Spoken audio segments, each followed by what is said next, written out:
সকলকে আমার আদাব। আমি শিল্পী রানী চৌহান, সহকারী গ্রন্থাগারী, হাজী আব্দুল কাদের প্রধান উচ্চ বিদ্যালয়, শ্রীপুর, গাজীপুর। তো আজকে অষ্টম শ্রেণীর বন্ধুগণ, তোমাদের আজকে পঞ্চমটি ক্লাস চলে গেছে। আজ যেই ক্লাসটি করব সেটি হচ্ছে তৃতীয় অধ্যায়ের পাঠ প্রথম ক্লাসটি আজকে তোমাদেরকে সাথে আলোচনা করব। তো তোমরা যে যেখানে আছো আশা করি ভালো আছো, সুস্থ আছো। আজকের ক্লাসের জন্য তৈরি হয়ে যাও এবং মনোযোগ সহকারে ক্লাসটি করো।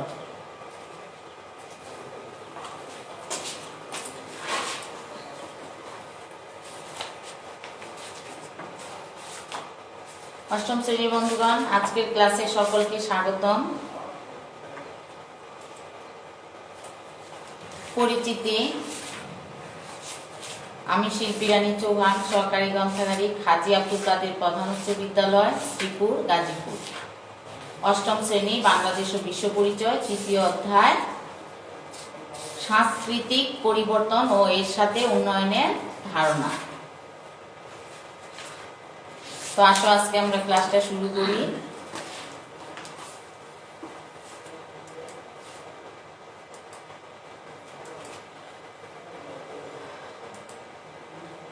শিক্ষার্থী বন্ধুগণ, ছবি দেখে আমরা কি বুঝতে পারছি?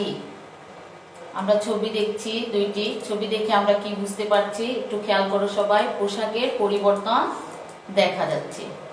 দুইটি ছবিতে দুই রকমের পোশাকের পরিবর্তন আমরা দেখতে পাচ্ছি। খেলাধুলার পরিবর্তন, আমরা খেলাধুলার পরিবর্তনও দেখতে পাচ্ছি। এই ছবিগুলো দেখে আজকে আমরা আমাদের পাঠের বিষয় নির্ধারণ করব। বিষয়গুলো কিসের সাথে সম্পর্কিত খেয়াল করো তোমরা। বিষয়গুলো হচ্ছে সাংস্কৃতিক পরিবর্তনের সাথে সম্পর্কিত। তো বন্ধুগণ, আজকের পাঠের আলোচনা হচ্ছে সাংস্কৃতিক পরিবর্তন, বাংলাদেশের সাংস্কৃতিক পরিবর্তন ও উন্নয়নের ধারণা।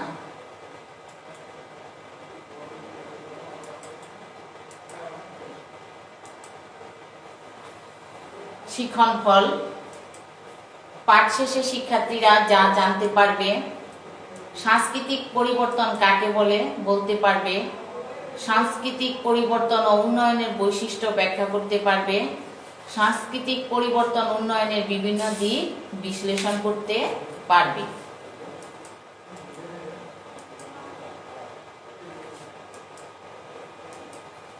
ছবিতে আমরা কি দেখতে পাচ্ছি?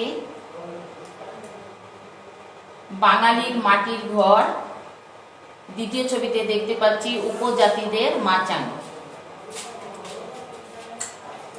তো বাঙালির মাটির ঘর এবং উপজাতিদের মাচাং, এই দুইটি নিয়ে আমরা আজকে আলোচনা করব।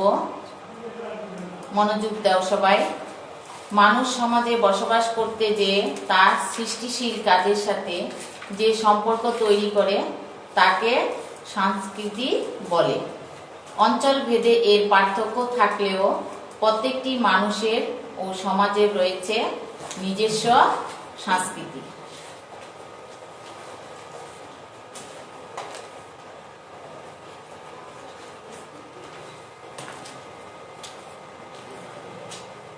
বন্ধুগণ, বাঙালির মাটির ঘর ও উপজাতিদের মাচাং সম্পর্কে তোমরা জানলে। পরবর্তী পর্যায়ে আসো। আমরা দুটি খেলোয়াড়ের ছবি দেখতে পাচ্ছি। ছোটবেলার খেলা এবং বড় হয়েও খেলায় অংশগ্রহণ করা। তো ছোটবেলার খেলা এবং বড় হয়ে অংশগ্রহণ করার খেলা নিয়ে আজকে আমরা আলোচনা করব।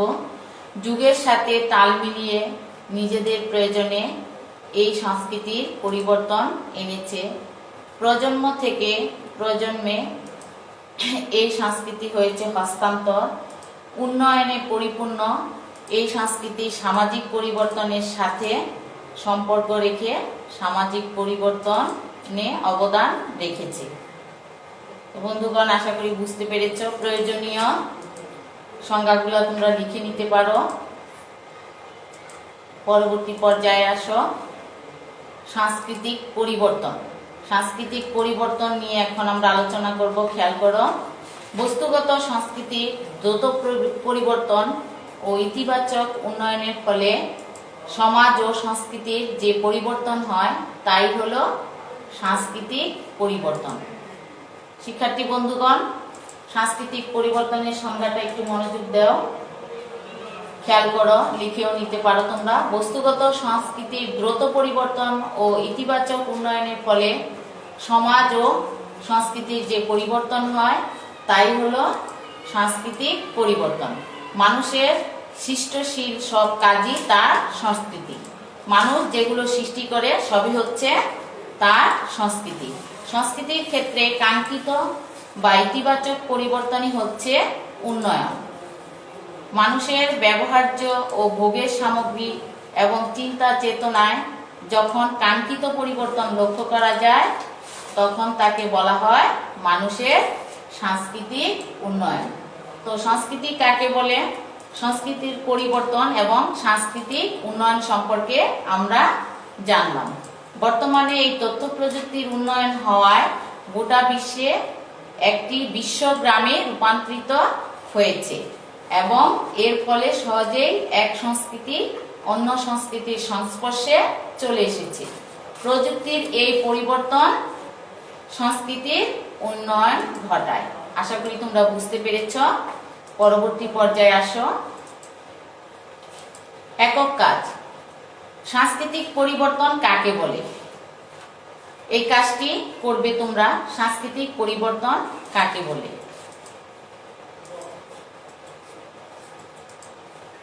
মানুষের জীবনযাত্রা। এখন মানুষের জীবনযাত্রা নিয়ে আলোচনা করব। খেয়াল করো, সমাজের সকলের জীবনযাত্রা মানের উন্নতি সাধন ও বৈষম্যের মাত্রা কমানো বা অবসান করা।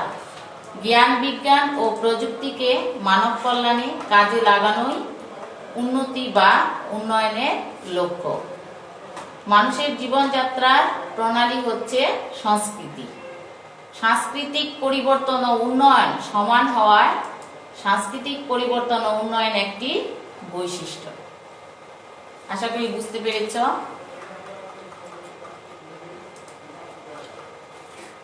এখন আমরা সাংস্কৃতিক পরিবর্তন ও উন্নয়নের গতি নিয়ে আলোচনা করব।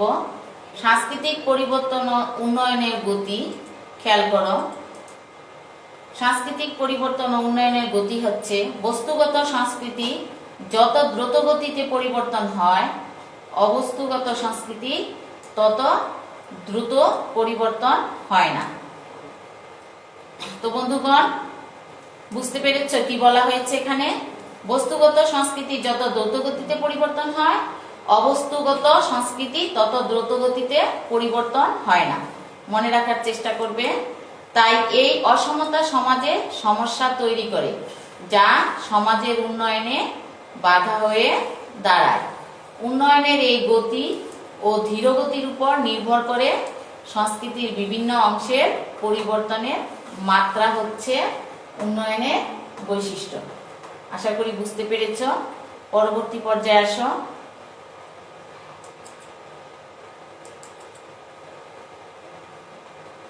মৌলিক চাহিদা পূরণ।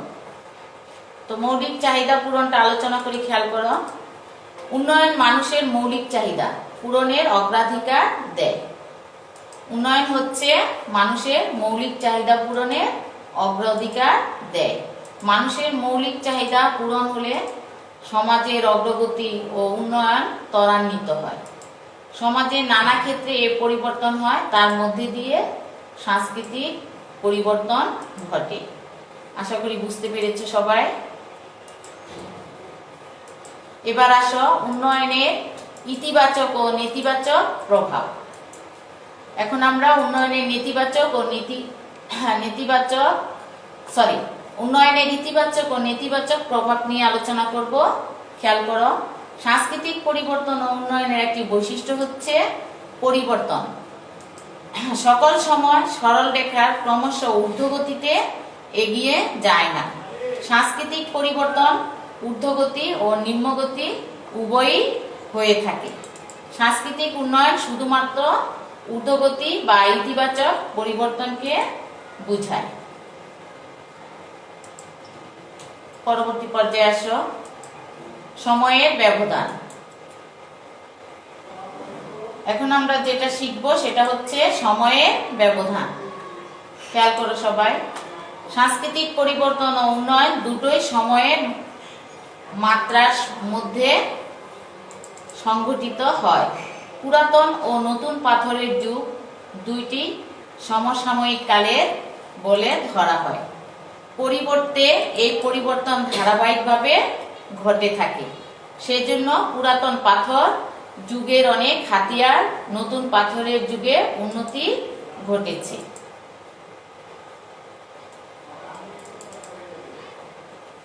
জোড়ায় কাজ। শিক্ষার্থী বন্ধুগণ, তোমাদের জোড়ায় কাজটা বাসায় বসে করবে একা একা। দেখো জোড়ায় কাজটা কি। সাংস্কৃতিক বৈশিষ্ট্য দুটি উদাহরণের মাধ্যমে তুলে ধরো। এই কাজটি তোমরা করবে। এখন আমরা আসবো সাংস্কৃতিক ব্যক্তি। তো সাংস্কৃতিক ব্যক্তিটা নিয়ে আলোচনা করি, খেয়াল করো। দুইটি সমাজে সাংস্কৃতিক একে অপরের সংস্পর্শে এসে একে অপরকে প্রভাবিত করে। কাছে আসা দীর্ঘস্থায়ী হলে সংস্কৃতির আদান প্রদান ঘটে। এক সংস্কৃতি অন্যটি থেকে কিছু না কিছু গ্রহণ করে। এই দেওয়া নেওয়া বা প্রসার লাভকে সাংস্কৃতিক ব্যক্তি বলে। তো সাংস্কৃতিক ব্যক্তি কাকে বলে আমরা আরেকবার একটু দেখি। দুইটি সমাজে সাংস্কৃতিক একে অপরের সংস্পর্শে এসে একে অপরকে প্রভাবিত করে। কাছে আসা দীর্ঘস্থায়ী হলে সংস্কৃতির আদান প্রদান ঘটে। এক সংস্কৃতি অন্য থেকে কিছু না কিছু গ্রহণ করে। এই দেওয়া নেওয়া বা প্রসার লাভকে সাংস্কৃতিক ব্যক্তি বলে। বিশ্বায়নের ফলে এবং প্রযুক্তির উন্নতিতে সাংস্কৃতিক ব্যক্তি বেড়ে যাচ্ছে।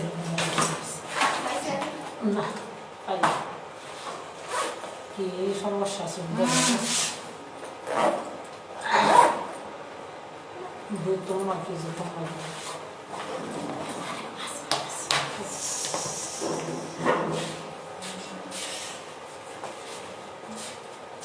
সংস্কৃতাম।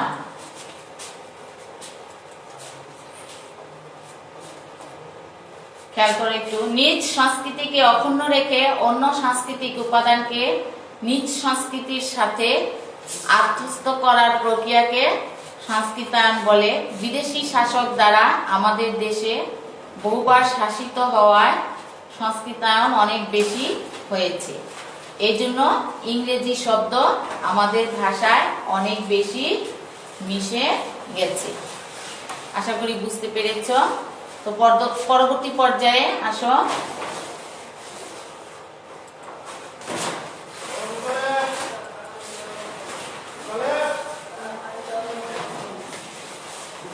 এখন আমরা আলোচনা করব সাংস্কৃতিক আত্মীয়করণ। এই প্রক্রিয়ার মাধ্যমে সংশ্লিষ্ট ব্যক্তি বরং গোষ্ঠী অন্যের সংস্কৃতি আয়ত্ত করে ভিন্ন সংস্কৃতির দৃষ্টিভঙ্গি, আচরণ, চিন্তা চেতনা, মূল্যবোধ সহ সমগ্র জীবনধারার সাথে আত্মীয়কৃত হতে চেষ্টা করা বিয়ে আত্মীয়করণের প্রকৃষ্ট উদাহরণ। আশা করি বুঝতে পেরেছ তোমরা। সাংস্কৃতিক আদর্শ। এখন আমরা আলোচনা করব সাংস্কৃতিক আদর্শ নিয়ে। খেয়াল করো বন্ধুগণ, সাংস্কৃতিক আদর্শ হলো কোনো দেশের বা সমাজের মানুষের সাংস্কৃতিক ধরনকে সাংস্কৃতিক আদর্শ বলে, যা প্রত্যেকটি দেশ বা সমাজের মধ্যে অবশ্যই বিদ্যমান।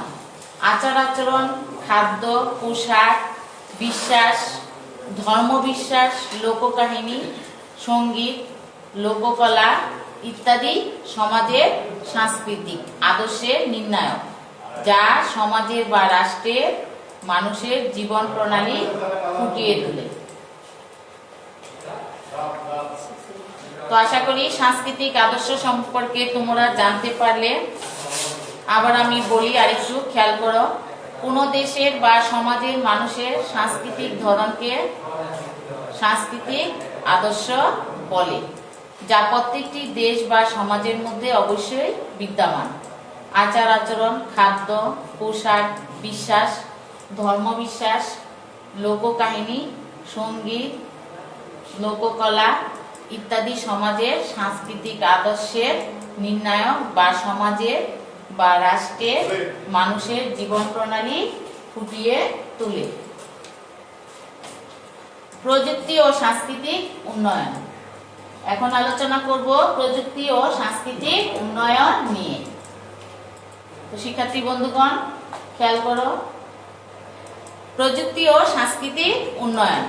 এ সময়ে সমাজের সাংস্কৃতিক উন্নয়ন ঘটেছে মূলত আধুনিক প্রযুক্তিগত বা বস্তুগত সংস্কৃতির দ্রুত পরিবর্তন। আশা করি বুঝতে পেরেছ। খেয়াল করো আরেকটু, সমগ্র বিশ্ব এখন বিশ্বপল্লীতে রূপান্তরিত হয়েছে।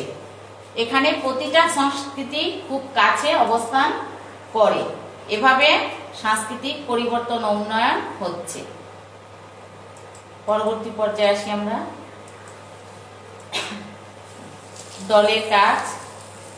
দলের কাজটি তোমরা বাসায় বসে একাই একাই করবে। দলের কাজটি দেখো, কিভাবে সাংস্কৃতিক সংমিশ্রণ ঘটে উদাহরণ দাও। আশা করি কাজটি তোমরা বাসায় বসে করবে।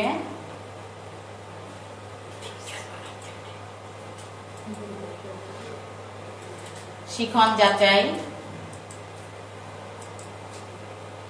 সংস্কৃতি কি? প্রত্যেকটি সমাজ বা দেশের নিজস্ব কি রয়েছে? সংস্কৃতি কি পরিবর্তনশীল? সংস্কৃতায়ন কি? সংস্কৃতির নির্দেশক গুলো কি কি?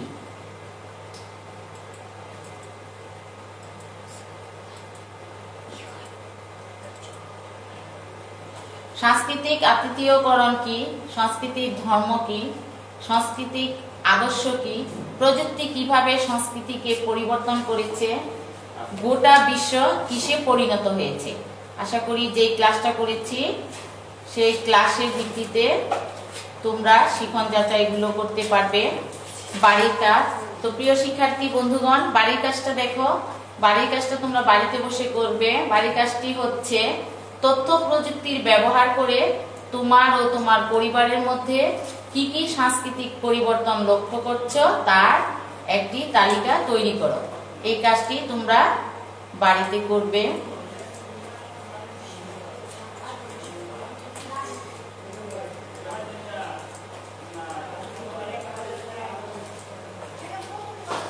তো শিক্ষার্থী বন্ধুগণ, আজকে যে ক্লাসটা আমরা করলাম আশা করি তোমরা বুঝতে পেরেছো। এটা আরো বাড়িতে বসে চর্চা করবে এবং অনুশীলন করবে। এই বলে আজকের ক্লাসে সকলকে ধন্যবাদ জানিয়ে এখানে শেষ করছি। ধন্যবাদ সকলকে।